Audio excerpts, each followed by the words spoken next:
Oh, hi, Mark. It's the Headlock Talkover podcast. That completely caught me off guard. Yeah, I knew it would. Welcome, everyone, to our first episode where we will be reviewing, watching. Talking over. That would help, wouldn't it? Talking over December to Dismember 2006. Lucky us. Yeah, that was a show, all right. How the hell are you, Jack? I'm alright. How are you?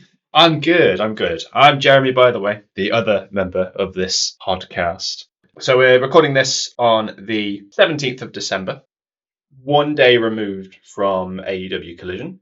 The main takeaway that I got from the news I've been browsing is that Kenny Omega is currently injured for an indefinite amount of time. I mean, it was only a matter of time, really. He was doing the thing with the Elite anyway, I think, to take some pressure off him doing singles matches. Yeah, but I just hope he hasn't fucked up his shoulders again and needs a hell of a lot of surgery like he did almost 2 years ago. It was about that long ago, wasn't it? Yeah, it was. Yeah, sounds about right.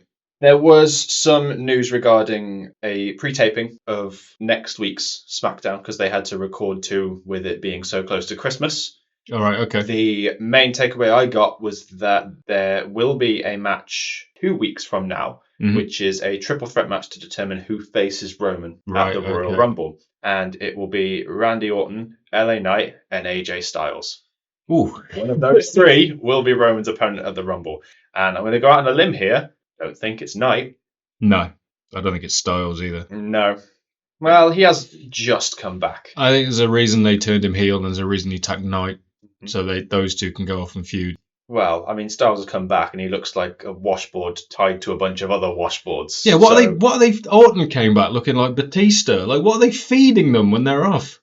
Some sort of serum. Yes, they're giving them. That must be it. Gamma rays and adamantium. Yeah, you need to give me steroids for my back. Oh, okay, then that's fine. Yeah, can I work on my front with them as well? Yeah, that'll do. Not a fat lot else in terms of news. Oh, the A24 film Iron Claw got its official UK release date, which is February at some point. Yeah. In the US, it's 3 days before Christmas. It releases in the US, but we're getting it a couple of months afterwards. Very much looking forward to seeing that. How many people do you think are going to go and watch that thinking, oh, it's a new Zac Efron film about wrestling. This will be good. And it's going to be depressing as fuck. It's about the Von Erichs. Oh. There's one original Von Erich that's survived, I believe, from all of the sons. Yeah, out of the sons, Kevin. Well, he was on AEW the other night. He wasn't he? And I know there's been a lot of red carpet talk because MJF plays a minor role as one of the lesser Von Erichs. I think he's like a cousin or something like that, from what I remember. So he's on the red carpet and he brushes shoulders with the likes of John Cena and Liv Morgan and the hype machine. Yeah, has just gone insane about all the possibilities of what could happen. I mean, the bidding war of 2024. We're nearly there. Yeah, that's still relevant. They haven't dropped that like a sack of spuds.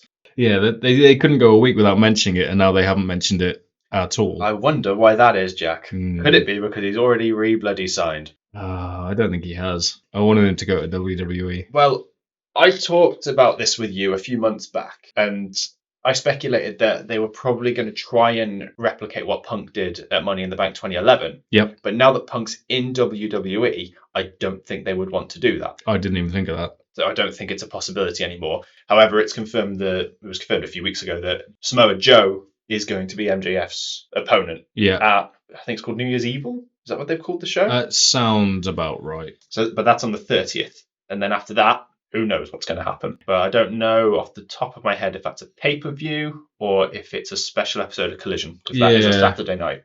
Yeah, they've got a habit of doing that, haven't they? No idea what's going to happen there. If he did go to WWE... Straight to main? Yeah, I think he has to. Like, the amount of money he would probably cost. Like, what do you do with MJF in WWE? Does he go straight for Roman? Or what happens there? No, I don't think so.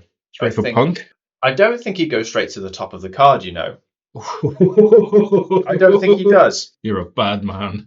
It's uncharted territory because we've never had someone be this big a star in another company and then immediately jump ship without being at the previous company first. Goldberg might be the only one that springs to mind, possibly. There's probably a few more. I mean, Sting's there, but he was a lot older by the time he joined WWE. Yeah. Goldberg is the only example I can think of. Like a homegrown star from New... Yeah. Obviously, you've got Jade Cargill, but she's nowhere near the level of MJF, and they've dragged out her return to no end, it seems. Yeah, they've stopped mentioning her altogether. Wow. We've discussed this in private, and I want this on record now so I look like a genius in a month's time. I am calling it now. Jade Cargill will debut at the Rumble, and she will win the Rumble. A record that's never happened before. No one's ever won the Rumble on their WWE debut. I don't think that's going to happen. Well, I'm sure anyone who listens to this will tell me so, one way or the other. I think they've already dropped the ball with her. She should have beaten Becky in NXT. Debuting, beating arguably one of the best women's performers that they have on their roster in Becky Lynch, and then she stays in NXT, getting more experience down there before being brought up, and then there's a ready-made feud when she comes to main with Becky. I 100% disagree, and the only reason I disagree is because Brian Pillman Jr. aside, I think they're making a point of any AEW star that jumps ship, they're going to push them as hard as they can and as quick as they can. Yeah. Because it will make it enticing for AEW wrestlers. Well, you look at what they've already done with Cody. Precisely. And Punk. Like, Cody is one of the founders of AEW, and Punk is a guy that people in AEW said was a locker room cancer. You need to get rid of him. And Cody and Punk are probably going to be headlining WrestleMania this year, night one. This year? Where are we? It's December. We're not in January yet. Next WrestleMania. They're probably going to be headlining night one and night two. Yep, I think you're right there. But Punk's a whole different kettle of fish because he might be the only person in the last 2 decades to transcend wrestling. Oh, I mean, his name this is something we've mentioned before. His name, when people used to chant CM Punk, it wasn't even for CM Punk. It became like an anti-establishment thing. Precisely. Of people telling the higher-ups in the office, we don't like this, we're just going to chant for CM Punk. Yep, you are not wrong on that part, but I think Punk being his own thing, I don't bring that into my argument. Cody being the founder plays a big, big part in what they're trying to do, because we all know it's just a big dick measuring contest. Mm-hmm. And to take someone like that and put them in the Mania match on their debut and then a Mania main event the next year, it shows what they're willing to do to bring the right people over. And then with Jade Cargill, this is why I'm calling it the way I'm calling it, because she's going to debut, break a record, win a title at Mania, and then she's a cemented star. Yeah. And she's homegrown as well, which is what's mostly important, is that I don't think she wrestled anywhere. I think she was quite literally a tryout at AEW. I don't think she was taken from an NWA or an MLW or anything like that. Yeah, I don't think she wrestled anywhere else. I think the only time she's ever wrestled was with AEW. Yeah, I think this is also why they'd be looking at people like Ricky Starks and Powerhouse Hobbs. Wardlow. And Wardlow. If they got Wardlow, he would be straight to the top. It's exactly the type of people that they want, because there's no prior history with WWE. There are many people who won't really follow AEW, who aren't smart fans like so many of us are, who will be introduced to these new people and just be enthralled because they don't know anything about their history, and then they get thrown straight into the top of the card. I can't remember who it was. It was, I think it was Starks, but it might be Hobbs. So they had a tryout with WWE and got turned down, and they got a phone call back from WWE the night that they debuted on Rampage or Collision or whichever one it was. And it's just, I found that quite interesting because they are watching AEW. Yeah, 100%. And Regal played a big part in that, because he's told stories on his own podcast with the likes of MJF, where he did the same thing and said, like, go away, do your thing, and then we'll talk. Oh, they mentioned, they worked that into a promo, didn't they? Mm-hmm.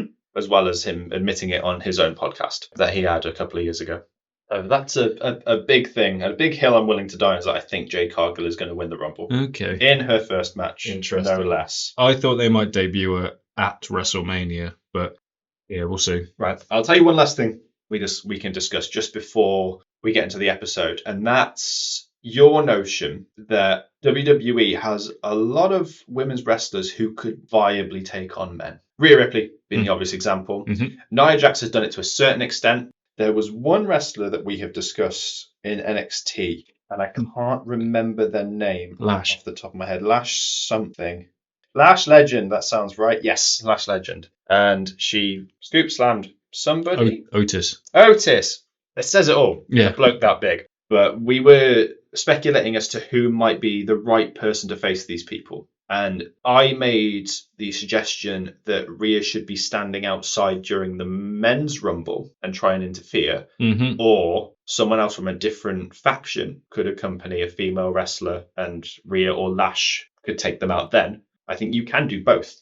Lash turning up in the women's rumble, say Maxine Dupree joins the rumble, Chad Gable and Otis accompany her down to the ring. Otis pops in to try and interfere, and Lash Legend does it again in front of a much bigger crowd. It gets a huge pop. Yeah. Whereas Rhea could accompany Dom to the ring, kind of writes itself in so many possible storylines with that, because Dom has been so involved this year, possibly my MVP of the year in WWE, and most improved as well. And he can start fusing them in the middle of the match. Rhea jumps in to help. Someone stands up to her and she just knocks him down.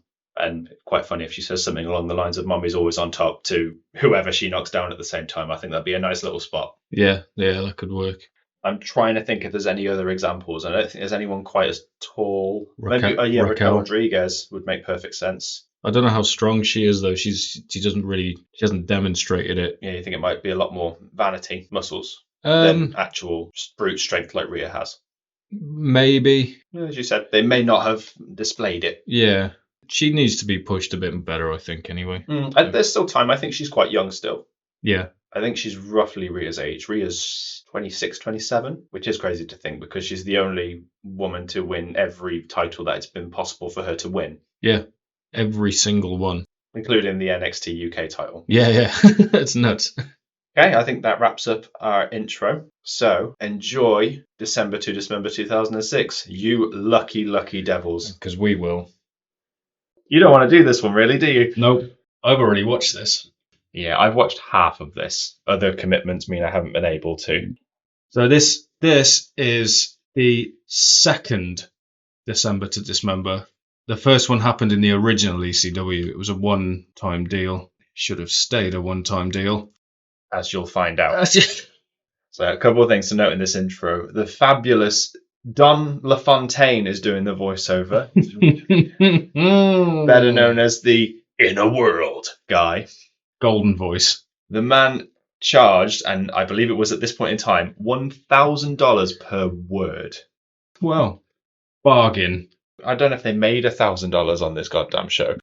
I doubt it. This was the worst bought pay-per-view pre-network of all time. Yep, I looked this up. There are less than 5,000 people in this arena in Augusta, Georgia. Unbelievable. Why they didn't have this in Philly, I know the Elimination Chamber wouldn't fit inside the ballroom. The ballroom. But there are stadiums in Philly. Augusta, Georgia. Oh. So, I've got a little quiz for you. Oh, God. Out of 26 performers on this card, 7 are from the original ECW. Oh, my word. Throughout this, see if you can guess who they are. Okay, I think we'll go match by match and I'll see if I can figure it out. Yeah, cool. Just don't look at my notes. I will not.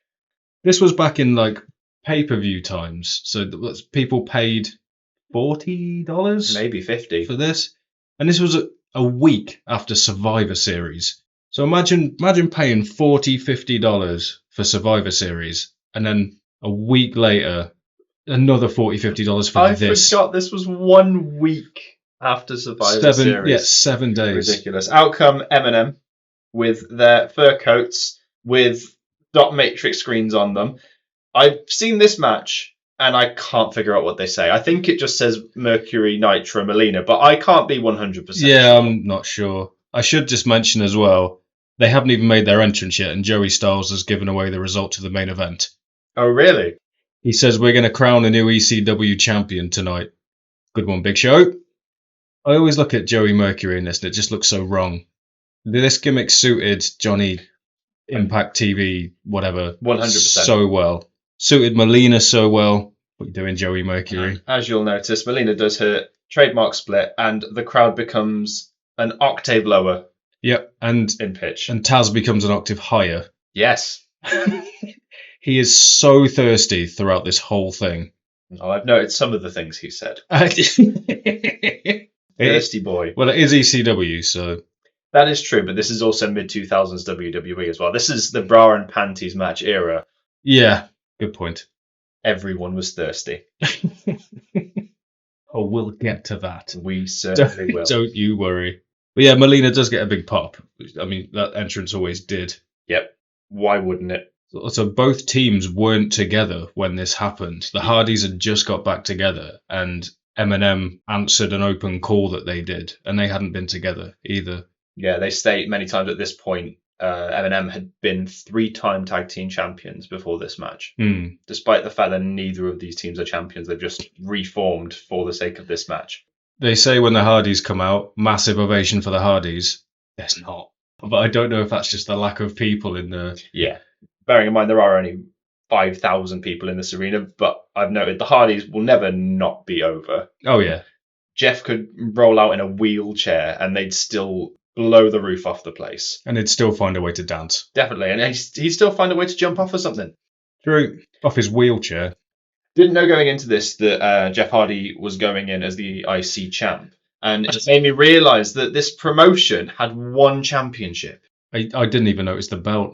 I'm right in thinking that the WWE CW only had the world title. There was no mid-card championship. There was no tag team championship. They all... Yeah, no, you're right. Didn't even notice. Why would you add a third brand or promotion without these titles? Well, I should just point out as well that no one currently in this match is even on that brand. No, they say so as well, but they've never been in ECW rings before, and they probably never will. Way to push your promotion, guys. So another team actually tried to answer the Hardys as well. And this is really weird. The New Age Outlaws, when they were in TNA, came on TNA programming and challenged the Hardys. Wow. Which Did not know that. Didn't happen. Was never going to happen. One of many connections to TNA in this pay-per-view. You'll find out. I mean, just who was in TNA in this match here? Johnny Nitro was and Jeff Hardy was. Matt was a much later time. Yeah, of course he was. But like 5 years later than Jeff. Yeah. Jeff went first, and then I think Matt went over for a bit. It's hard to keep up. Mercury didn't really do anything, but this is not far removed from the bad case of Nose. That happened a month after this. I knew it was around this time. Because I thought it was this match, thinking it's an ECW, it's going to be extreme, there'll be a ladder, because I remember that injury very vividly. Nope, wasn't on this show. That would give it something to remember it by. There's no weapons in this. In fact, I think this is one of the matches where the crowd chant for tables. From what I've seen, they chant it in every match. That's probably right. But this is by far the best match. As it goes on, it becomes very apparent that I think they're stretching for time. 100%. And this match felt like it was going on forever. If you're going to have 4 people stretch for time, these are the 4 to do it. 3 of the 4. Okay, controversial opinion there. I don't think Joey Mercury is all of that. Oh, I think he's better than you think. He's been around a long time. Also, there was only 2 matches announced going into this. Yeah, I don't know which matches they are, but I do know that. I think, from memory, it was this one and the Elimination Chamber. So the opener and the closer. Basically. And everything else was just filler. Basically, yeah. I mean, even the Elimination Chamber doesn't go as planned, which we'll find out. Yeah. At this point, was Heyman purely in charge of the promotion as well? I would imagine so.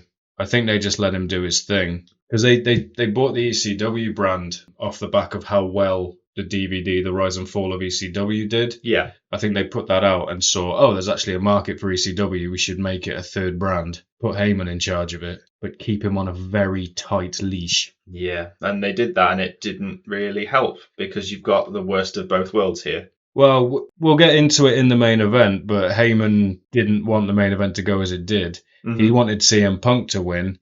He wanted CM Punk to start with Big Show, and he wanted Punk to submit Big Show before anyone else had come in to the match because they wanted to get the Anaconda Vice over. That doesn't happen. But yeah, Vince obviously wanted Lashley to win. I mean, apparently they hid Lashley in OVW for a long time. Mm-hmm. I remember Cornette was saying, hide him, because if Vince sees him, he's going straight up to the main roster. And Vince took one look at him and, yep. I think they held on for long enough, luckily, where he was decent enough to get by. He's done all right for himself now. Absolutely. The man's a powerhouse now. Former TNA champion. Mm-hmm. This move looks horrible. It does. For everybody involved. It doesn't look fun to do. It doesn't look fun to take. How no one uses that as a tag team finisher is an absolute mystery, because it just looks absolutely brutal. The one thing I noted at this point is that despite how popular M&M were back then and even now, Hardy's have pretty much taken control for this whole match so far. We're about 5 minutes in. I think with the tag psychology stuff, 5 minutes is a long time for the faces to be in control of a match. Yeah. Did you catch what Joey and Taz said during that ridiculous tag team move? I don't think I did. So Joey Styles says, think of the impact generated by the centrifugal force. And Taz goes, yeah, and they spun him really fast. I'm going to assume that was deliberate on Taz's part. Oh, Joey Styles tries to break Taz so many times. And he does. He does in a spectacular way. That part I have seen, and I love it. You know the bit I mean. I certainly do. Also, I don't know if you noticed this. There's splodges appearing on the mat. I've started to notice now. That I'm pretty sure is Eminem's fake tan coming off. It is in the bottom right corner, the hillside corner, so that would make sense. As the match goes on, it just gets worse and worse. Despite this being a Hardy's match and an M&M match as well, strong lack of spots. Considering the type of wrestlers that they all are, they really didn't go all out. Yeah. I mean, I don't know why they didn't use tables. There wasn't any chairs or anything, because, I mean, it's ECW, and if you're going to get people do it, I mean, they do a big spot thing where I think they all go over the top rope at one point. Mm-hmm. But granted, as I've said, I've only seen 3 matches on here. Are any matches apart from the main event Extreme Rules? No. That clothesline is ridiculous. Mm-hmm. I think when you see Mercury stand up and hold his arm, he's like, whoops. Might have been a bit stiff. No, the Elimination Chamber, the pods have weapons in. Yes. And it's not specifically said or not, but I think as the participants enter, I think they get to pick the pod with a weapon in. Yes. I don't know if it's assigned to them or not. Yeah, that's absolutely wow. Absolutely whiffs him. Right, he gave him a receipt a month later, so it's okay. I don't think that was deliberate. I'd like to think it wasn't deliberate. So would I. So we haven't got to the point yet where Melina does her other trademark thing as a valet, which is scream her fucking lungs out. Yeah. And the first time she does it, they don't cut to her doing it. So I thought it was a fan. Taz goes absolutely mad for that move. I can see why. She's got her legs wrapped around Matt Hardy's head. Yep. There's the scream that she does. Yeah, but they don't cut to her till really late, and she's stopped doing it by that point. There's way more screaming in another match later on. Yeah. And I mean, like, stupid amounts of screaming. I don't think it's one I've seen, so you'll have to fill me in. Oh, I will. Don't you worry. There's something that happens. I can't remember. I don't know if it's happened yet or whether it's about to happen, but whenever the crowd chant Hardy, this is a thing that Jeff's done, and I've noticed throughout his career. He'll start chanting his own surname. I noticed that. It's amazing. It's like you're shouting your own surname. How he's got over is just ridiculous. He just jumps off high things. Yeah. This is why Darby Allin is so popular. There's not much to the gimmick other than I jump off high things. Yeah. I'm a big fan of Darby Allin because I like watching people jump off high things. But there's not much more to it. He's just absolute reckless disregard for his own well-being. There you go. She goes again. Nice big scream. And Taz is starting to get annoyed at this point. He's simping for Melina, but every time she screams, he's wincing a bit. We all are. There we go. Here comes the hot tag from Jeff. And if you watch here, he goes for a nice big clothesline and just misses. Misses completely. And Mercury just doesn't sell it either. Just falls and gets straight back up. No, you're not having that. Hit me. Never had a very good hot tag. But he was the over of the brothers, so he always got the hot tag. Well, look when Broken Matt came out. Yeah. Jeff's always been really good at getting over and staying over. I think Matt's been very good at reinventing himself. Definitely. Like, to the point where it's almost unrecognisable. Yeah, I think he's the only person that could rival Jericho in that regard. Yeah. But one, Matt jumps over the top rope. Horrible onto bump. Mercury. Horrible bump. It looks like he rolled round. Nitro. flies over the top rope onto both of them. Again, not very graceful Nope. for Johnny Nitro at all. But he didn't do a springboard like Matt did. And then Jeff jumps off a high thing onto all of them. That might be the most exciting thing that happens in this match. Yeah. I mean, it would have been even more exciting, I think, if somehow they'd worked a way for Joey Mercury to jump off it. Mercury going for the tag in the corner where no one is. He's behind you, mate. It's funny to think of Jeff Hardy as a high flyer. Like, I don't think of him as a high flyer. I just think of him as someone that does really stupid stuff. He looks a bit unsure with himself, Johnny Nitro. I think this is before he got like the confidence that he has now. The Capoeira King. So Melina screams again. The Prince of Parkour. Melina screams again, and Taz says he likes it, but he said that Michael Cole never liked it, but he's not a fan of women. Right. Insinuating there that Michael Cole's a gay man. Gay jokes in mid-2000s WWE. Of course. Why not? Different. Yeah, can't be having that. Why did the Hardys get over again? Because they're extreme. Yes. I mean, it was round about this point when I watched it through first that I thought, God, they really are stretching for time. Yeah, definitely. Now, this is a prime example of one of my really big bugbear of mine when it comes to tag team matches. The referee will never sort of enforce the length of a tag on the heels. Mm. And the old school fans will really stress the point of it's meant to feel like a sport. Yeah. But the ref is obviously biased to tell a story. Yep. And it might be a weird thing for me, but it really takes me out of it because the ref will physically interfere and stop the face from jumping in. But 30 seconds after a tag on the heel team, he's just stood in the corner watching them do their shit. Yeah.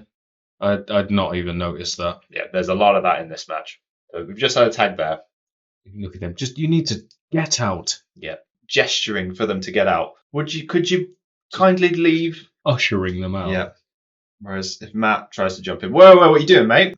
Don't think so. Other side of the rope. Get out there and hold your bit of string. Oh, look how angry Melina is. There you go. Prime example right there. Ref's there just stopping Matt from doing anything. And again, from a storyline and storytelling perspective, it makes sense because it gives Melina the chance to interfere there. But if you're going to make this feel like a sport, there you go. Ref getting right in Matt's face for stopping the pinfall. Oh, you've ruined wrestling for me. Does that mean we can turn this off now?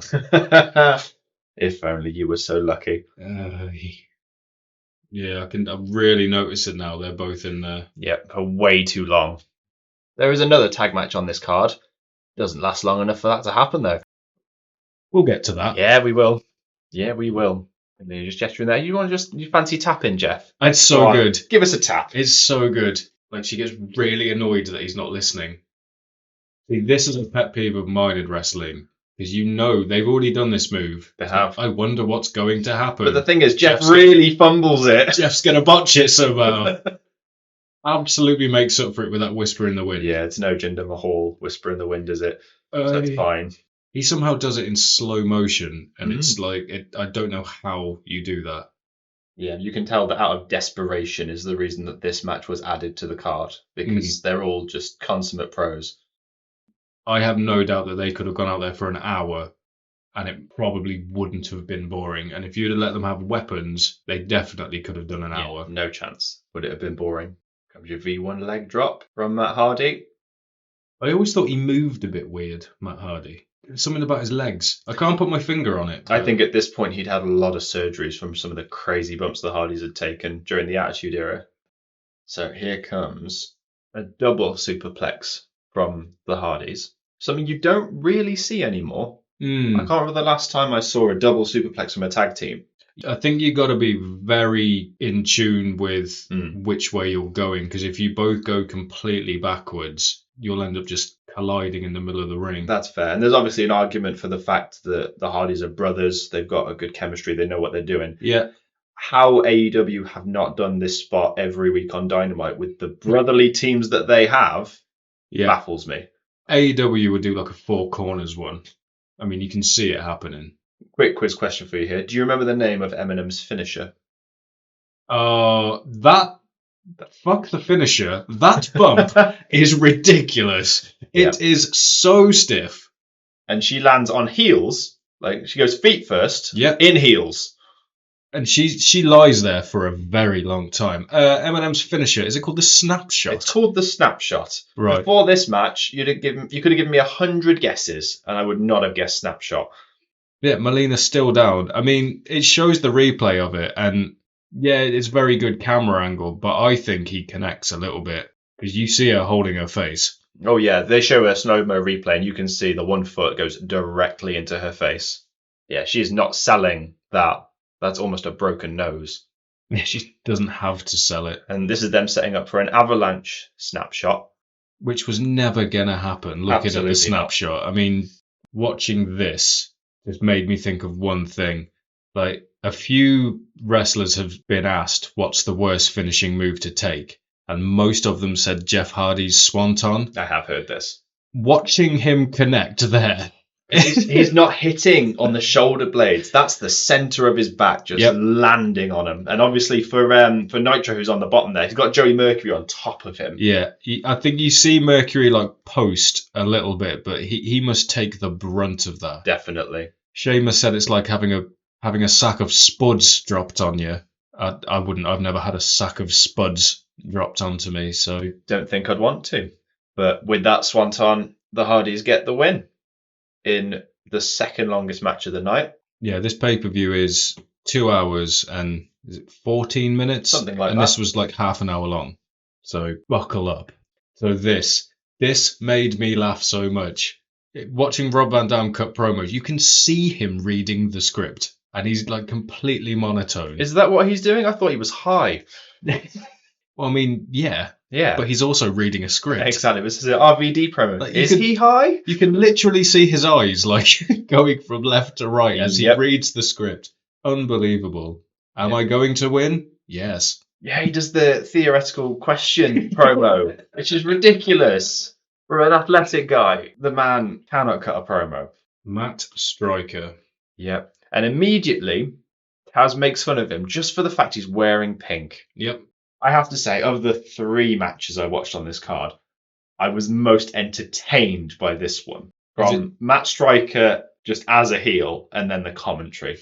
Yeah, they really want to hammer home he used to be a teacher. Mm-hmm. Oh, was he a teacher? I think they mention it. Oh, you should have said. This had such potential to be quite a good gimmick. Because he even says at the start of this, it wants it to be, is it Striker's Rules, does he call it? Yeah, that's what he calls it, Striker's Rules. No hair pulling, no shots to the face, or whatever it was he said. I've got the exact list here. So it's no eye gouging, no hair pulling, no top rope maneuvers, and no foul language. And he's against Balls Mahoney. Yes. It did have potential to be a really good gimmick, because obviously you've got a guy trying to be clean cut, and then the heat can come from him breaking his own rules and immediately loses. So way to go. That's a good gimmick, just gone. I think it's a delicate balance to strike with a gimmick that would be that hated, just because from a booking perspective, I think you have to make the fans enjoy the fact he's getting beat. Because I think if they had Matt Striker go on this massive winning streak, it would have resulted in go away heat. Yeah. But this match really made me appreciate what Matt Striker can do, because I was just laughing at him, healing it up the entire time. He would work really well. Like, this gimmick would work really well with a smaller crowd, like on the indies, like somewhere like a PWG where you can like really interact with the audience. Like, yeah, actually, that's a good point. I'd love to see him in PWG. You see it with wrestlers that came from places like that, like Adam Cole's really good at it. Kevin Owens, did he call it Kevin Steen then? Kevin Owens is really good at it, just constantly talking to the crowd. So, just like to remind you of the little quiz I set you at the start. Yes, I know Balls Mahoney is one of the ECW originals. There we go. Right, so that's one of 7? One of 7 you've got. I'm amazed that the Hardys were never actually in ECW. It seems like a perfect fit for them, but they joined the WWF at the time when they were, 16? Yeah, Jeff did he job to The Undertaker or someone? Okay. This is both of our favourite bits of the pay-per-view, I think. So it's at this point, Joey Styles turns to Taz. You got to wonder about a man who wants to sit on his own face. And this is purely because Matt Striker has a picture of his own face on the back of his trunks. The worst bit is, it goes like up his ass crack. Yep. And it looks like he's eating his own ass. There's no nice way to put it. Yeah. Taz points that out that there's a crease in it, and then Styles responds with, "Say no to crack, Taz." Styles is on form in this match. They really put over Balls Mahoney's wrestling in this because he was a wrestler in school, like an amateur wrestler. I did note that. They also like to go on about his attire. Absolutely love that angle as well. Just focusing on Matt Striker's ass, and Taz is like, "Oh no, get it away, director, please cut."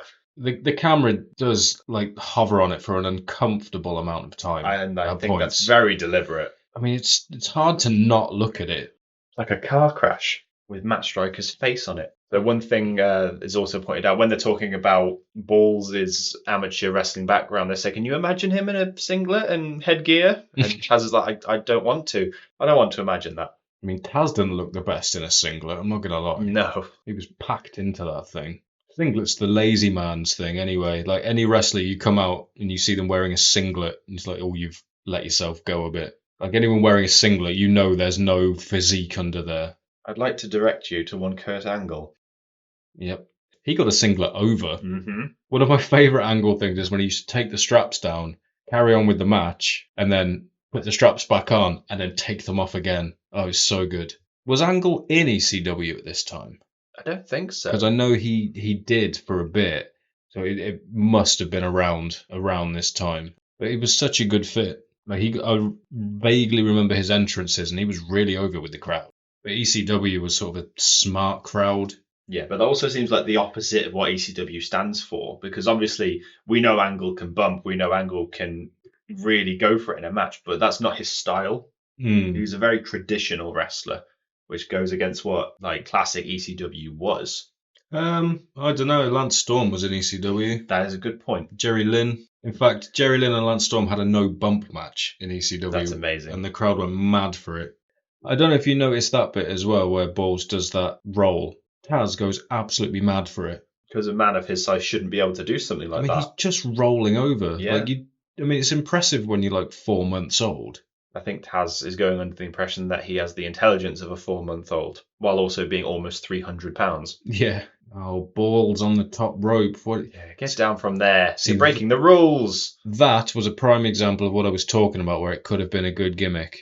Mm-hmm. Cheats while the ref's got his back to it. But he's not cheating. That's the thing, is that he's perfectly within the rules he's created. So the ref can't do anything. I think they only wanted to sign Matt Striker because there was a bit of buzz around him, because he was legitimately a teacher and he was using sick days to go to wrestling events and wrestle. And he got caught and there was a big article put out about him. And I think WWE got wind of it and went, oh, we should sign this guy. Yeah, that makes sense. And it's sort of like Britt Baker is now. Yeah. Although I think Matt Striker is a little bit better than Britt Baker. That's a hot take. I think it depends on what aspect we're talking about. I think she needs more experience. I think that she seems like she came from nothing really, and then they built this sort of women's division around her. And it should have been built around someone with a bit more experience that could have carried it, right? I think it was hard to find someone at that time, though, because looking at the beginning of AEW, we're going on a massive tangent, but let's go down this avenue.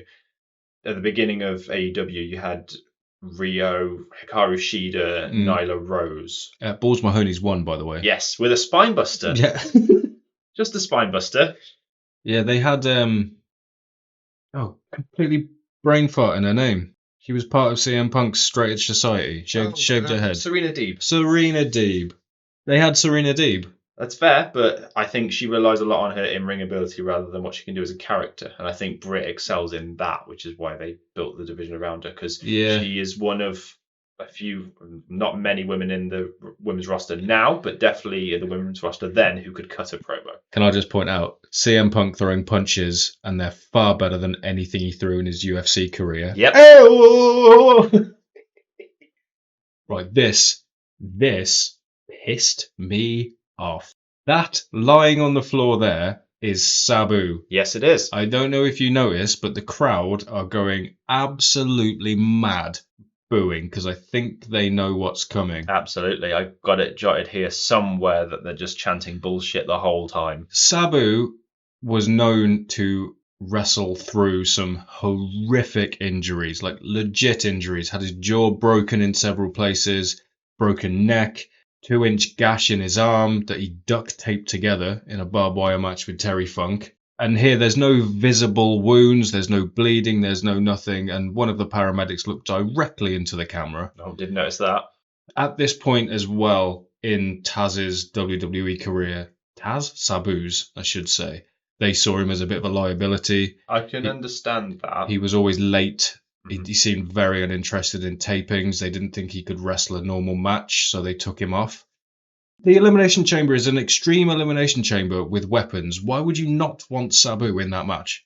There must have been a reason. Maybe it's one that we haven't found during our research. But that devil's advocate here, obviously you're right in everything you said, but that is the only way they could feasibly get Sabu off the card, is making it seem like he was genuinely unconscious and unable to perform. Because what you said is absolutely true. He's fought through ridiculous injuries, but if he's quite literally not conscious, you can't make him wrestle. Well, one interesting thing I did find is apparently Stephanie McMahon gave him a script and said, "We want you to read this script." And he looked at it and, in his words, said, "It was words I've never said." He ripped it up in front of her and walked off. So I assume that's probably why he's been taken off the card. They didn't tell him he wasn't going to wrestle. They made him fly to the event and told him at the event. So that wasn't pre-recorded. They recorded that on the day. And also, he's on the cover of the DVD still. Yep, I can't say I'm surprised at any of that. I mean, ridiculous, isn't it? So Elijah Burke and Sylvester Terkay have come out. You and me like wrestling. Yes. I would say that you and me have watched a lot of wrestling between us. Who is Sylvester Terkay? The only thing I could gather, and that was only from watching this pay-per-view, is that he's a former MMA fighter that WWE signed.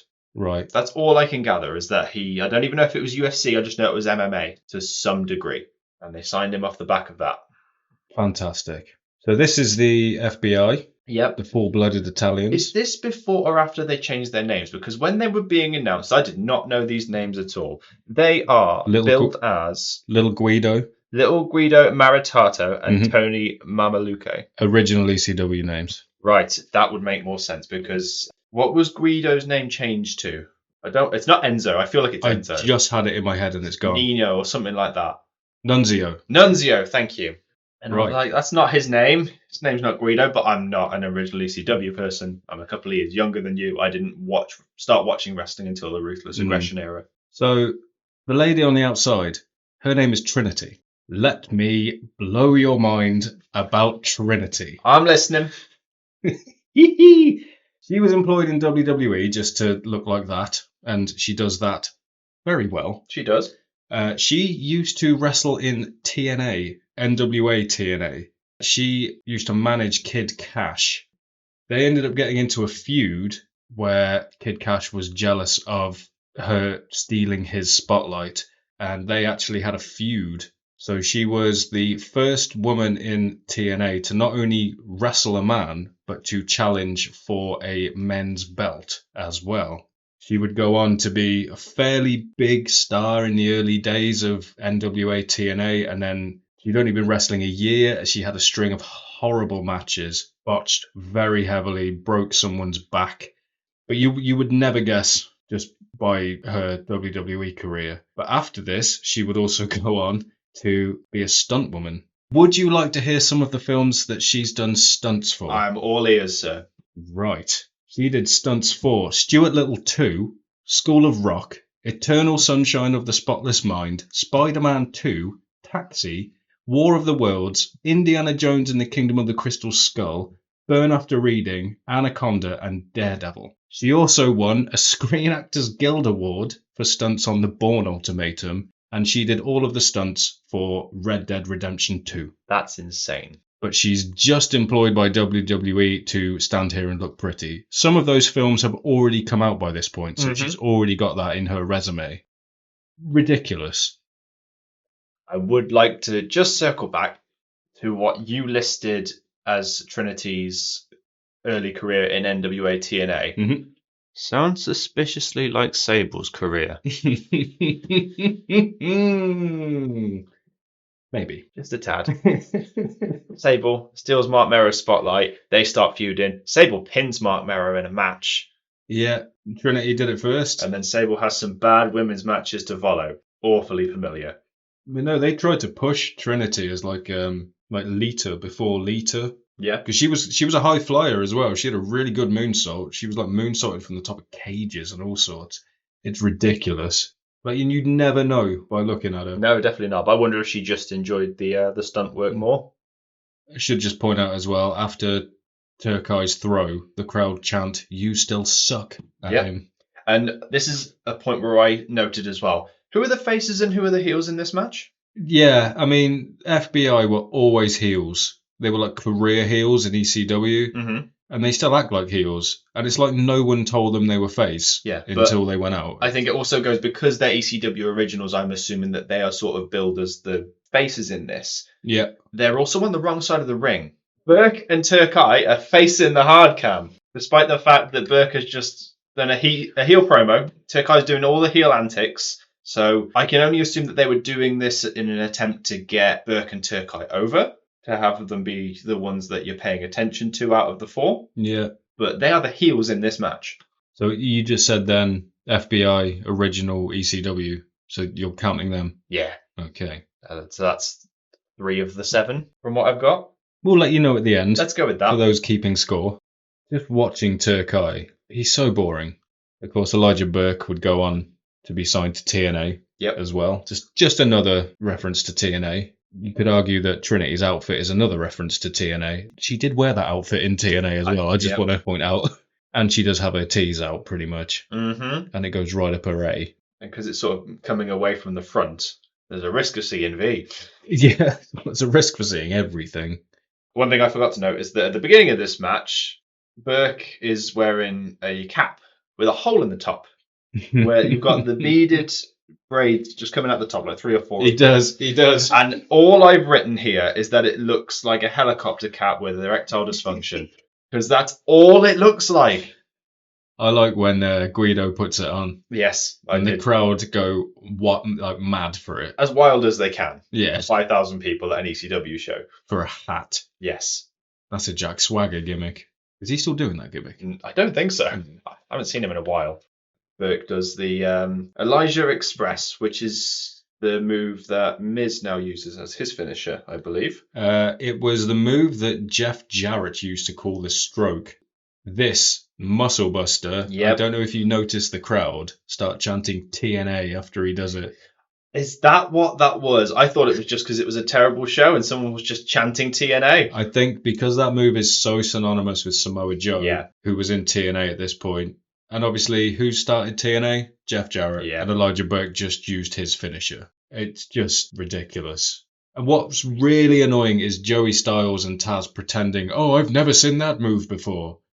Joey Styles used to really excel in knowing every single move in ECW. He'd be able to tell you what it was called, how it hurt, why it hurt. Well, as we know later down the line, he would cut a scathing promo on the higher-ups because he was just sick of what he had to put up with in this watered-down version of ECW. He also knocked JBL out. I heard that. Imagine that. So here you go. This is where we have more Sabu stuff. You've got RVD and CM Punk by his side just checking up on him. But Sabu is clearly unconscious. See, I think this was Sabu just taking the piss and just not moving. And just, if you're going to pay me for coming to this event, I'm just not going to do anything. Just making it as difficult as possible. Out comes Daivari, flanked by the great Khali, who almost hits his head on the sign. Didn't even notice that. And then next Daivari just cuts a promo in Farsi. I don't know why. It's such cheap heat that it almost serves no purpose. It's just so lazy as well, pairing these two together. It's like, oh, they've both got olive skin. Put them together. I mean, isn't Sean Daivari Canadian? I believe so. It's ridiculous. And I'm not sure how far this was into Khali's career. I don't know if this was post like crushing Mysterio's skull and the Punjabi prison stuff. I don't know where this falls in the timeline, but he's in ECW now. Yeah, I don't remember him in ECW at all. Just watching him move Mhm. is so painful. My knees hurt watching that. I mean, he is a very large man. That's about one of the only positives you could say about him. You know, he used to be a policeman. I could see that. How do you stop crime in your country? Just hire the biggest bloke. This man. And here comes my fourth entry for the 7 in Tommy Dreamer. Yeah. And he is nailed on. Yep, you can have that one, yeah. The last ever ECW champion, I believe. That was Rhino. Was it Rhino? Yeah. No, even with this run. Original ECW. I think Rhino was the last champion and TV champion, Okay. I think. I know he was the last ECW champion. Who the last one of this run is. Yeah, I think it's Tommy Dreamer. I know who it was. Okay. And it's unbelievable. Would you like to know? Is it Vince McMahon? It's not Vince McMahon. Is it Bobby Lashley? It's Ezekiel Jackson. Amazing. Absolutely incredible. Who, if I remember this rightly, it was him versus Christian, and Christian was the champion going into it. Ezekiel Jackson won, and then that was it. So I don't think there's going to be much to say about this match, so we'll probably go on some tangents. But I will say Tommy Dreamer is an absolute trooper in this match because Daivari is billed as a cruiserweight. And he's doing rest holds. He's got the upper hand for most of the match. And Dreamer's just taking it. I mean, that's Dreamer's thing. I mean, he was called the heart of ECW. Mm-hmm. I mean, when you think of ECW, he's one of the first people that sort of comes to mind. For me, anyway. But if you watch the rise, have you ever seen the rise and fall of ECW? Not for a long time. You get such appreciation for him because he was hated when he came into ECW, and he like really won the crowd over in like a really organic, sort of natural way. I mean, he made a career out of just being in ECW. Not the most charismatic man in the world, but no, but he just got over by being, I want to say, a nice guy, but there is recent controversy surrounding him, which has tainted my view on him. I'm not sure if you were aware of it. Go on. So you're aware of the plane ride from hell? I've heard of it. So apparently Ric Flair did some rather naughty things on the plane ride. I've heard. And Tommy Dreamer, during the Dark Side of the Ring episode surrounding it, is completely a Ric Flair sympathizer. He pretty much says outright, despite not being on that plane, he pretty much says, nah, he didn't do that. And he sort of accuses the women who worked on that plane of lying about what happened. And obviously, we don't know the facts. Yeah. But he doesn't either. And for him to so adamantly go out and say that, it caused a lot of trouble for him. I've got to say, whenever the referee ejects someone from ringside and all the wrestlers go absolutely mad for it, is one of my favourite things. Yeah, like Davari's throwing a hissy fit because Great Khali's being ejected from the arena. They sell it like it's the worst thing in the world. And Khali's trying to emote by raising his hands slightly. I think he's supposed to be playing it off like he doesn't understand what's being said. I mean, he probably doesn't. You know, because English isn't his first language. But that's what the overacting is for with the gesturing from the referee. But any other match where that happens, I love it so much. It's almost Hogan-esque in its pageantry because you! It really goes back to like the early days of when it was Carney shit. Yeah, that's it. You don't have to hear what's being said, but you know exactly what's happening. Yeah, you were right when you said there's nothing really to talk about in this match. But as I said, like Davari's got a very simple rest hold in here, and Tommy is just taking it. Even though realistically he would just overpower him. I think Davari's maybe 200, 205 pounds, and Dreamer's 260. He's a big guy. Yeah. This is the point where they start. I think Taz points out that he hasn't got the choke on properly because it's not under his bicep, and they blame it on Tommy Dreamer's thick neck. Yeah, and he's got a thick neck. He does. He is just thick. Yep. I mean, with a CK, not a double C. That depends who you ask. Yeah, I can see that. What is that on Tommy Dreamer's shirt? Is it his own face, but bleeding? I mean, I would imagine so. It's probably a WWE thing. I mean, they've probably told him to wear a t-shirt anyway. To quote William Regal, he probably has the physique of a melting candle. Apparently, that bump, he took all of it. Right in the groin and as well. As we were saying, big guy.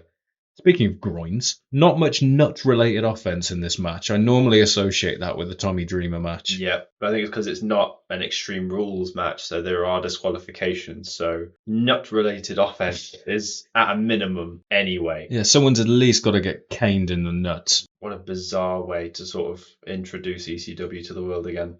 Because this is the first one since One Night Stand, isn't it? I don't know if there was one in between.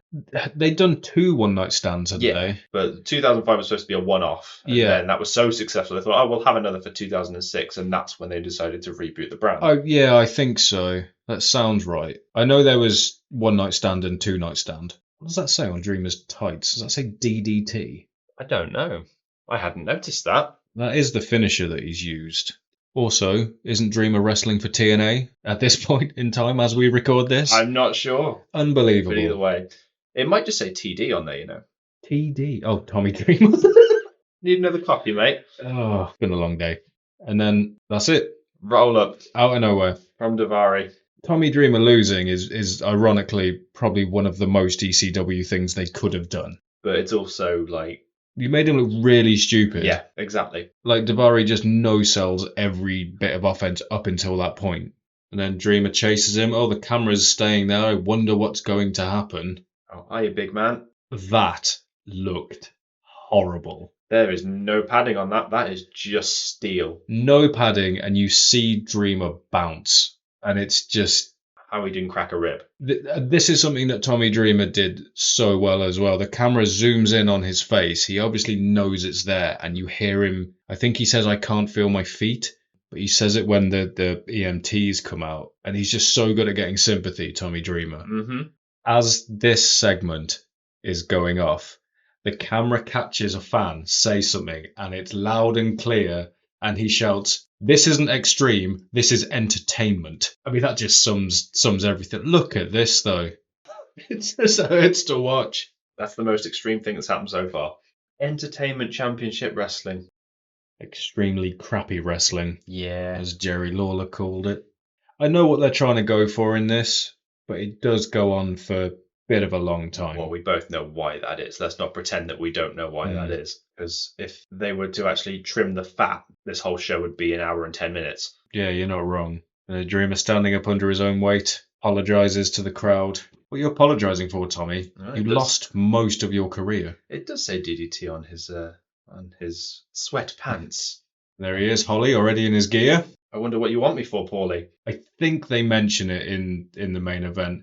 I wasn't watching at this time. I've got no intention to watch any weekly ECW events. I think there was a running storyline where a few of them were working together. So like him and Test and some others. I think all the heels were like working together. I can't remember if it outright says it in this pay-per-view or not, but it's very heavily insinuated that Holly's the one that attacked Sabu. Mm-hmm. And I think they do bring up the fact that he was already in his gear.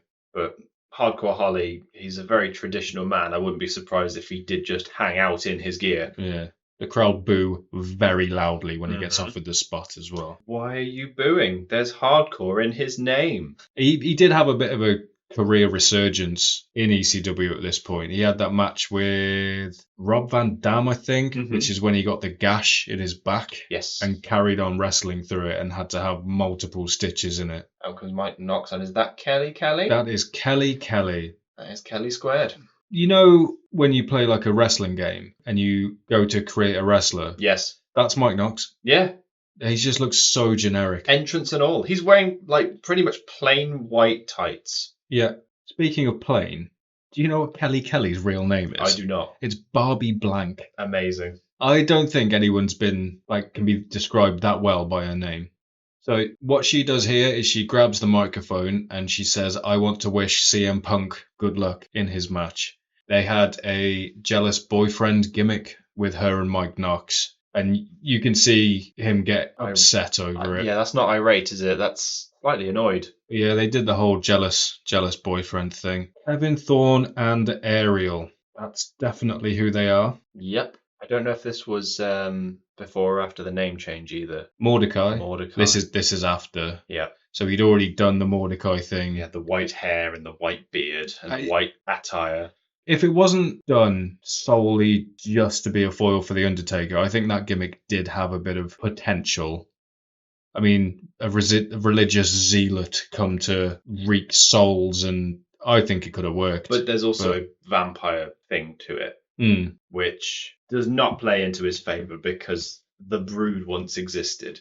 So there's one thing about this match that I'm just going to tell you now if you haven't seen it. Yes. What Ariel is wearing Mhm. is the most over thing about this match. I can see why. There are definite chants whenever she is in the match, and they are very low in pitch, Mm-hmm. shall we say. I imagine she's leaning over the ring in that, not even a skirt. Yeah, I don't even know what it is. Bit of lace. Yeah, a small bit of lace, just covering the particulars. This match is really strange as well, because obviously Kelly would go on to have quite a good career. Divas champion, Mm-hmm. multiple times, I think. This is her first match. Like, this is how she was introduced. And just knowing what she would go on to become is really strange.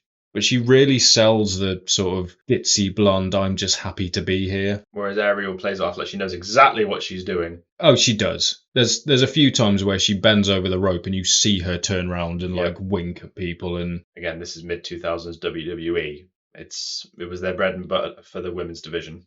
I don't know why Mike Knox didn't go on to do more in WWE. Mm-hmm. I think he was sort of had a lot of untapped potential, like big hoss guy. When he had the gimmick with the big beard, I think it was really good. But yeah, for a big guy, he moves so fast. Yeah, I think you summed it up yourself earlier with the entrance, is that he comes across as so generic. It's very hard to get over in a company like WWE. Because you need that real high level of charisma. Yeah. And you need to be able to cut a promo, otherwise you're just not going to survive in that environment. Well, when he was doing like the mountain man thing, the long hair and the beard, you could argue that you don't really need to cut a promo when you like that. Mm-hmm. He did the whole silent thing very well. Also, as well, again, because you didn't get a chance to watch this during the build-up, Ariel is screaming the entire time. Oh, my life. Like, from the moment she gets in there, she is just screaming, and it is the second most off-putting thing that she's doing. Off-putting or distracting? Distracting is probably a better word, yes. I would say so. You can tell, without audio and without me seeing the rest of this match, I can tell that she is the most over thing in this match. Yeah. I have to wonder if this has been edited by the network as well to cut a few of those shots, because I'm noticing some very convenient zooms of the camera. Wait till she's tagged in. Oh my word. I forgot this was a tag match. I thought they were valets. No, it's a mixed tag match, and they're doing that rule where one tag means the other has to tag. Yeah, so no, man on women violence in it. Why would you want that? It's an ECW thing. No, they've never done that. Is that tribal on Mike Knox's shorts? Oh God, it is, isn't it? Yeah. That kick as well, the big foot. Yep, big foot. That was his finisher, I think. For a bit, he did like a bicycle kick. But he pulled it off so well. There is another wrestler on this card that I think did it better. I think Test's big boot was one of the best. And there it is, tags herself in. And the crowd cheer at this point. I think not just because she's in the match, because I think of what's about to happen. Oh yeah, the crowd knows exactly what's going to happen. I think Ariel was a wrestler at this point, so it wasn't just like a sort of manager fighting. She had some matches under her belt. But you said this was Kelly's first match. Yes, so this is the first time she's entering a wrestling match, and she's really happy to be there. I think it's the fact that she has to face Ariel more than it being her first wrestling match. And it goes exactly how you think it's going to go. And then what were we saying about those convenient camera shots? Yeah, I take it all back. Absolutely revolting, isn't it? I mean, I think it's probably rivaling the Matt Striker match at this point. Yeah. Stealing a little Daniel Bryan trick then. Yes. I have till 5. Obviously been brushing up on a Ring of Honor. You're not getting the tag, Kelly. Okay, so here we go. Goes for the tag. Mike says no because of the jealous boyfriend thing. Right. Why is Mike Knox a heel? His girlfriend is openly flirting with other men. He's told her to stop multiple times. Why is he the heel? To me, just seems a bit weird. I think, but I think this ties in to what I like about wrestling and storytelling in general, is that it makes sense for the heel or the villain to have motives that make sense. And it makes sense for Mike to behave the way he is, but he's left Kelly high and dry, which is the heel move. Left to have Ariel sit on her face for the pin. Yep, definitely noticed that. All right, so they go to leave. Oh, let's carry on with a little beatdown, shall we? Yeah, Kevin Thorne grabs the ref, stops him from intervening. Doesn't even grab him, he just stands there, look. I mean, you don't want to try and force him out of the way. I think part of his gimmick was he just used to stare off into space. So here we go. If you ever watched the original ECW, you know what's coming. I certainly do. There he is. That is the Sandman. Coming out to the most generic rock music. It's so wrong. Well, there was no way in hell that WWE were going to fork out Ben to Sandman. It was never going to happen. Fun fact as well. So obviously, I haven't seen this far into the pay-per-view, and I've seen the card. Sandman's not on the card. He's on the poster. He's the only person on the poster. So would you class him as a performer? Yes. I would. Yeah, but obviously I didn't know that coming into this because the poster for this is coming out the chimney. It's just Sandman's arm coming out the chimney and holding a kendo stick. Yeah. So are you marking him down as... If you're classing him as one of the 26 performers, then yeah, absolutely. I was trying to lead you into it by saying I think he's a performer, yes. Yes, absolutely. Then he is one of the 7. I don't know about Mike Knox, but I'll come back to it because I feel like he could have been an ECW original, but okay. I'm not sure. So who have we got so far? You got FBI. Yep. Dreamer, Sandman. Balls Mahoney. Ah, yes, Balls Mahoney. So 5, I've got 2 slots left. You got balls. I've got some balls. Right. Is this interviewer a robot? I'll have a look. Bearing in mind, she's sharing a room with Bobby Lashley, so...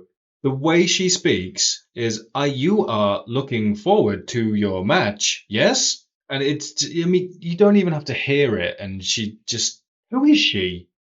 This is when Big Show was pretty much at his heaviest by the looks of things. Yep. Wow. He's not trim. Okay, hot take. Bobby Lashley. One of the best spears in the business? Not here, but now there's a very good case for it. But because he doesn't really do the role here, especially not to Big Show, he doesn't do the role. Who would you say has the best spear? I think there's a very, very good case for Lashley. Reigns does not have a bad spear by any means. No. People like Ricky Starks, but I don't think it's anywhere near as good as Reigns or Lashley. Edge is obviously lower down. So it's between those two. Goldberg? Yeah. Back in the day, Goldberg. I will say that Goldberg doesn't take the top spot purely because it never finished a match. Modern day. In general, really. Yeah. He always followed up with a jackhammer. Yeah, true. That is true. It's almost like they gave it to him and the jackhammer just to say, if you can't get anyone up for the jackhammer, use the spear. But he got everybody up for the jackhammer. Yeah, it was a signature. It wasn't a finisher for him.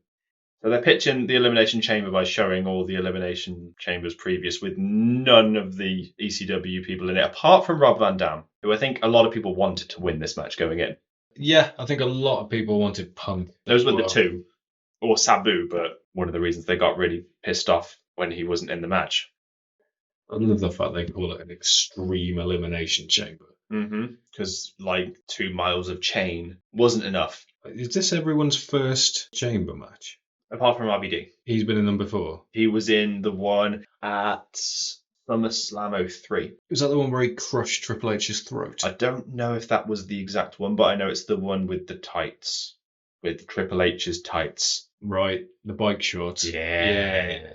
Is that the one with Shawn Michaels in the brown? No, that was 2002. That was the one Shawn won. Oh, okay. That belt looks so small on Big Show as well. Of course it does. Every belt does. I remember when, I think it was just for WrestleMania 20 when he won the United States Championship before losing it to Cena at WrestleMania 20. When he won it, I think he was a face at the time because this was before one of his 2000 turns.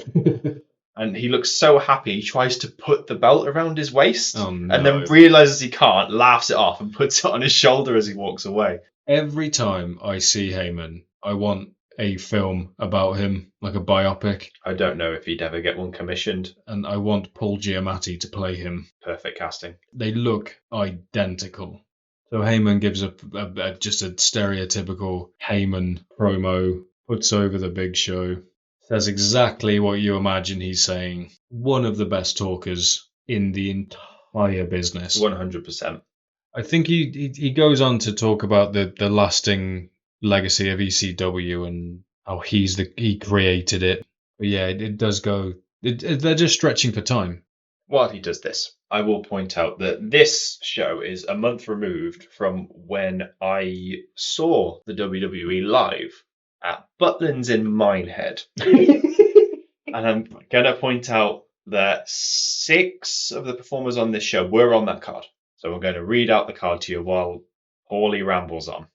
So the opening match was Crime Time, JTD and Shad versus Lance Cade and Trevor Murdoch, of which Crime Time won. Right, half of the card is dead already. Yep. Okay. The next match was Hardcore Holly defeating Rene Dupree in a singles match. Following that, you had a women's tag team match with special referee Tori Wilson, which was Candice Michelle and Mickie James, who defeated Lita and Victoria. Next was Sabu defeating Kevin Thorne with Ariel. And if I remember correctly, he definitely did that spot where he jumped onto the rope and did a leg drop. Oh, yeah. 100%. Oh, yeah. That was a sight to behold. Next was an 8-man tag team match, and this is perhaps the most bizarre match you could imagine for a house show. So, Ric Flair, Okay. Roddy Piper, Right. and the Highlanders defeat the Spirit Squad. Okay. Next was a fatal four-way match for the Intercontinental Championship. Johnny Nitro, who was champion at the time, defeated Carlito, Jeff Hardy, and Shelton Benjamin. Good match. Next was a singles match where Test defeated Tommy Dreamer. And the most noteworthy thing about this match, and possibly the whole show for me, was that after seeing Test in real life, I can't quite believe he's real. Because when I saw him, he was deeper than he was wide. The man was built like a pyramid. I mean, he was juiced up to the eyeballs. Yeah, he had to have been based on what I saw from him. And then the main event was D-Generation X, being Shawn Michaels and Triple H, with John Cena defeating Rated RKO, which is Edge and Randy Orton, and Umaga. A lot of deceased wrestlers on that card. Yeah, a lot of deceased wrestlers on that card. And that was only a month removed from this pay-per-view as well. When Heyman is putting over Big Show, you hear a fan shout he's going to retire next year. And it's pretty funny because he has, spoiler alert, he has a rematch against Bobby Lashley in this and then doesn't have another match until 2008. So the man was right. Yeah, he's pretty much hit the nail on the head. I love the Big Show just checking the whole thing. Here comes Punk. Watching him come out to Kill Switch Engage is so weird as well. I forgot it was a thing. It doesn't feel right now. But in hindsight, I think it's the theme I prefer. As a song, yeah, but obviously Cult of Personality is more fitting to his character. Yeah, he used Cult of Personality first. He used it when he was a heel in Ring of Honor. Because he used to use, I can't pronounce the words, but it was an AFI song first. And then when he did the heel run, that's when he started using Cult of Personality. What a difference 17 years makes. And people are still talking about him. Yeah. Right. Do you know how old Test is? Right there. As we're watching this. He looks like he's in his late 30s. He is 29 years old. That's insane. He is 6 years younger than me. And 2 years younger than me. Right. He was 33 when he died. Wow. in 2009. If he was still alive, he would be 48 years old. He died so young. But he seems to have been around forever. Yeah, he did. Because when was TNA? That was... He was TNA after. I think he had his last match in TNA. No, I mean T&A. Oh, right. Even before that, he was doing the whole thing with Stephanie. Do you know how he got his name?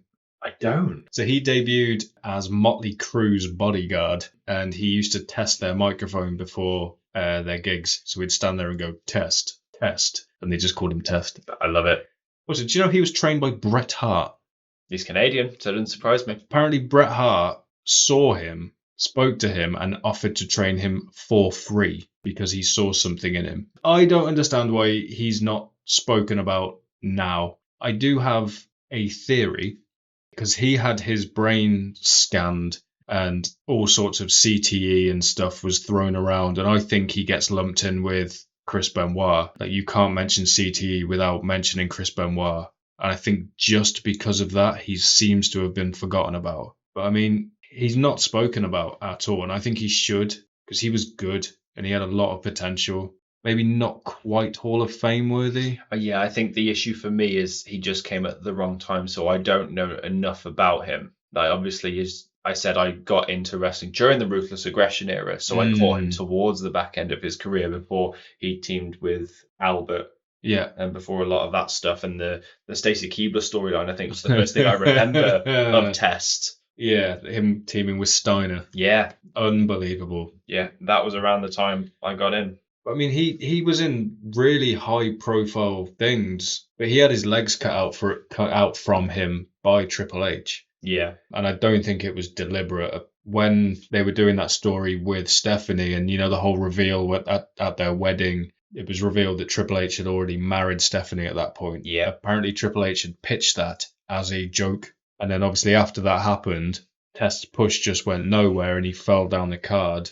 But I think they tried to push him multiple times, and it was just bad luck.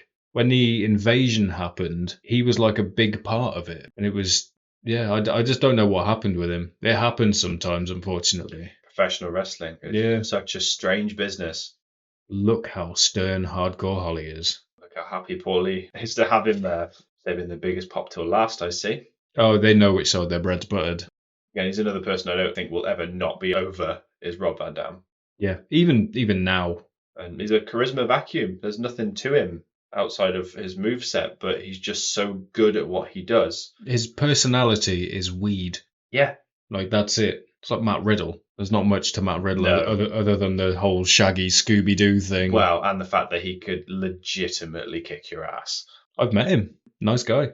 I met him at Download. He was probably high. He was wearing wellies. What a guy. It was pink wellies he was saw wearing. Matt Riddle wearing shoes. Yeah. Wow. Well, wellies. He was wearing something on his feet. He was wearing the same colour wellies as my wife. Right, here's a controversial opinion. Is this Rob Van Dam's best theme? One of a kind. Yeah, I think so. Although I have to admit, it's the only one I know. So in the original ECW, he used Walk by Pantera. Okay, I changed my mind. And I still Immediately changed my mind. I still think he's using Walk in AEW. Yep. All right, we're in the main event now. 7 wrestlers on this card were in the original ECW. And I've named 5. But what I think is 5, so 2 were in the original ECW. And I'm pretty sure it's RVD and Punk. One of those is correct. Damn. I'll give you a clue. They're not in this match. Oh, okay. Is it Knox? No. Damn. I'm amazed my lack of poker face has not given it away up until this point. Yeah, I mean, I've just been so enthralled by the pay-per-view, I haven't looked at your face once. You can have till the end of the pay-per-view, and then I will need an answer. I'll have a think over it. The one thing I will say about this, Rob Van Dam bumps his ass off. I imagine that wasn't the plan going into the match, but I think Rob's not stupid. He knows how to get a crowd going. He's spotted that this crowd is not really having what's going on. Yeah. So he knows he has to overcompensate to get this thing off the ground. He works hard. Like, they do a lot of stuff on the steel as well, and I'm pretty sure it's because it's loud and it makes a noise, and it's to get the crowd sort of into it. I'm willing to bet Bob Holly appreciates the fact he's selling so well for him, though, because he's a very old school guy. Yeah, I think it's at this point they realise, the chains make a loud noise. Let's just throw each other into these a lot and try and wake the crowd up. So that move, I don't know about you, but I call that a flying nothing. Yep. It's known as the flying nothing. What are you doing, Hardcore Holly? Rolling Thunders over the top rope onto the steel is just like, I don't understand how he does that move anyway.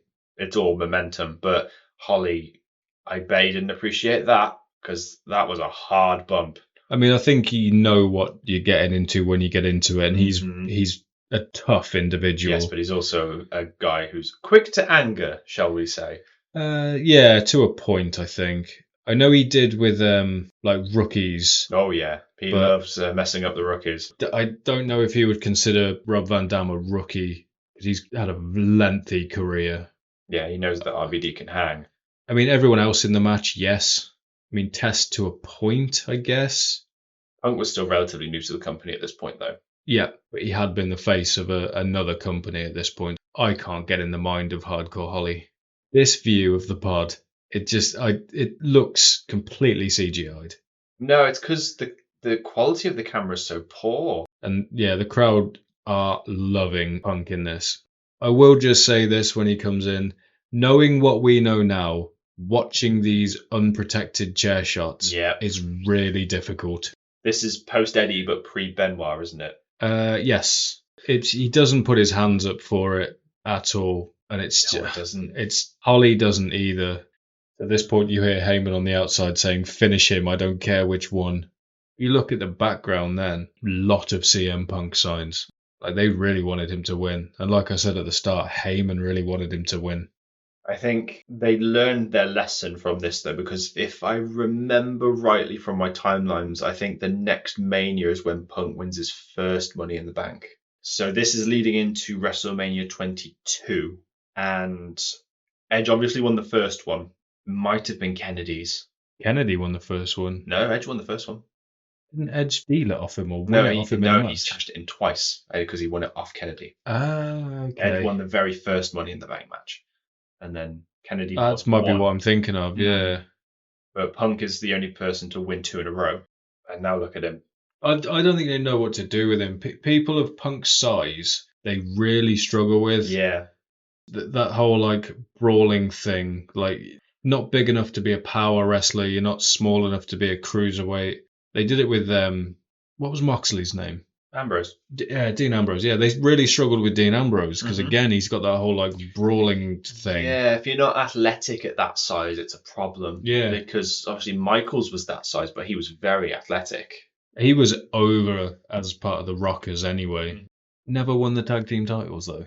I think they won it at a house show and then it got overturned. So it was like a Yes, ghost I remember reign. this story. I thought you meant Michaels in general because I know he's won it with Cena. Oh, yeah. That was around this kind of period as well. So this bit's funny. I think they were all early with their spots because you see CM Punk really scrambling to try and get into position. He's there waiting, look. Oh, test. Running the crowbar straight into RVD's open wound. Oh, it's just disgusting. He's the right guy for this kind of stipulation as well because he can come across as this absolute brutalizer. 5-star frog splash. Yep. And what normally follows a 5-star frog splash. Not a kick out. So the crowd at this point, they pop because RVD's just got the pin, and you hear it slowly turn into a boo. Because they realise what's happening. Yeah, that was Punk's first pinfall loss in WWE as well. And he's the first one out. And then, this is weird. There's a weird thing where they don't really know what's happened. Like, the ref says he kicks out, but he doesn't kick out. Yeah, I thought he kicked out And without then, the audio. and then Test sells it. You don't see Holly again. So whatever happened just happened then. Oh, so Holly's still in this match then? No, he's gone. No, I mean like in this match because he didn't really kick out. Oh, yeah, no, He did kick out. longest elimination chamber. Yeah. Then we have, I think it's Curtis Axel. He's still in the Royal Rumble. So this is 2 of the gnarliest spots on the entire show. Do they both happen to Rob Van Dam? Test just grabs him by the ponytail and just beels him off. Wow. Like, I think Rob does a lot of work in that, but he disguises it really well. and then this, that you see him doing it and you're like, no. Wow. Jesus. He is that huge man jumping off the pod. He lands right on his leg. And then Rob Van Dam's out. So the 2 people that the fans would have wanted to win out of these 6. Yep. Gone. 1 and 2. So from this point on, the pay-per-views are right off. Yeah, at this point, I think you would have realised it's going to Lashley. And then I will just say now as well, you have to wait an uncomfortably long amount of time for another pod to open. Yeah, I think we're looking at 2 minutes. And obviously Test is just tired and he's just done that elbow drop. It shows it from multiple angles and it's ridiculous. He doesn't even like second guess himself. He gets to the top, he steadies himself and just jumps. There's no like... No fear at all. We've got 40 seconds of Test just sitting in the ring. I wouldn't say he's sitting. That's... Writhing. Yeah. See, this is different to, say, a Royal Rumble where you have a chance to sort of do some crowd work. There's a cage around you and your competitors are right in front of you. So you can't do much. It's outcome one of the final 2 and it's Lashley. But is it? Oh, the Goon Squad are in. No. One of them blocks the door by holding a nightstick against it. No idea what that's doing. So Test is on the other side just mocking Lashley not being able to get through. And this is post the point where Goldberg has speared someone through that plexiglass. Jericho. Yes. It was Jericho both times, wasn't it? So we know it's possible that that glass just breaks with enough force. And these 2 men are Goldberg-esque in size. I mean, they're bigger than Goldberg.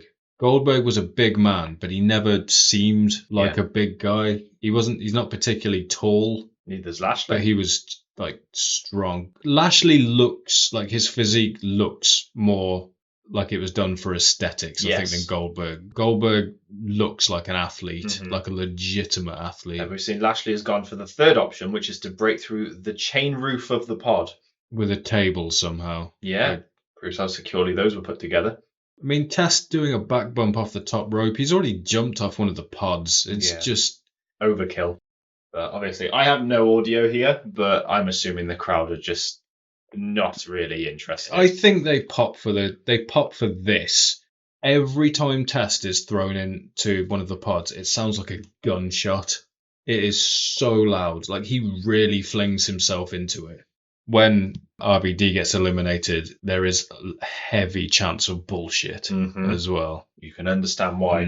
So I think it goes back to what I was saying at the start. I think they are just going for things that will pop the crowd. Like, oh, if I run into this pod at full speed, it will make a hell of a noise. Yeah, it's the best of a bad situation. But it's a bad situation that was created.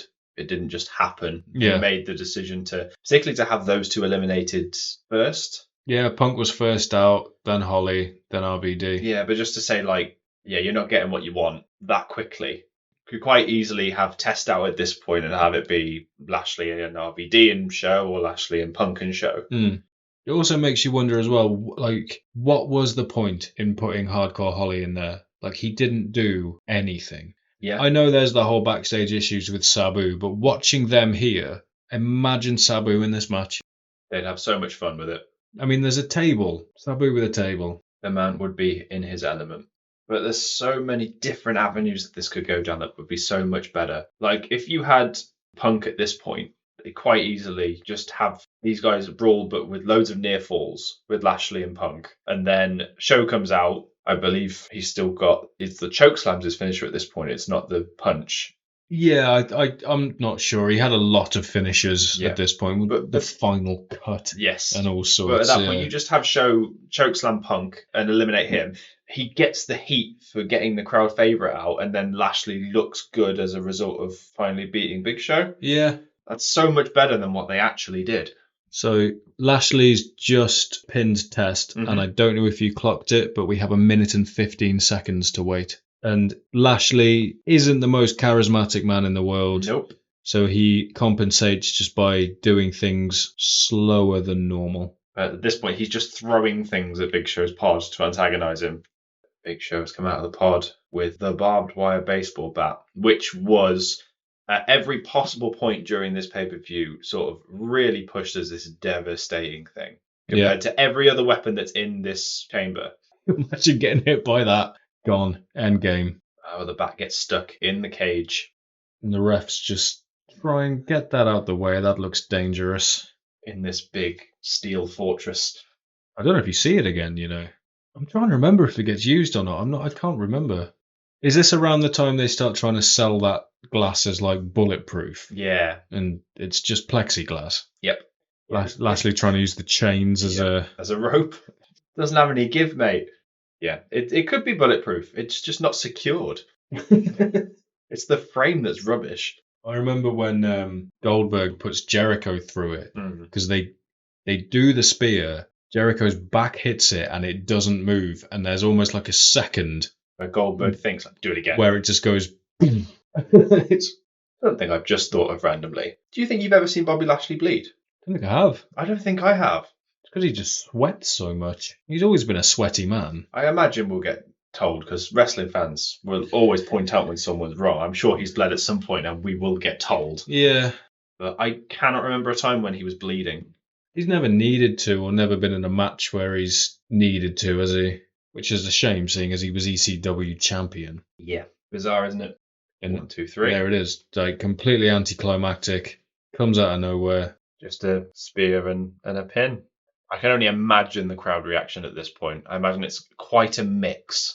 Throughout the show, they do focus on people chanting ECW. Yep. There's a particular point where the camera, it's just 3 guys, and they're doing the old ECW chant, and you can tell that someone just went to the cameraman, get them, get them, get them, and it's just 3 people.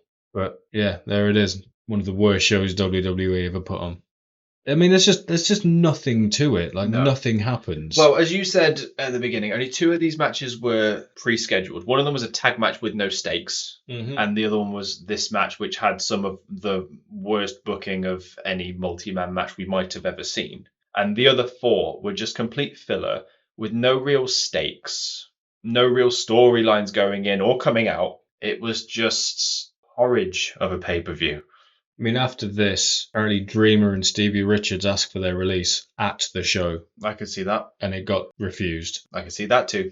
Oh, that is sad to see the pyro going off for Lashley's big title win in such a mediocre way. And they've gone all out with that firework display because it's more than 10 seconds long. Whereas Heyman had a big argument with Vince after that as well and got sent home, and then wouldn't appear in WWE again until 2012. Wow. So there you go. So that was ECW December to Dismember. Yep. Thank you for listening, everyone. Merry ECW.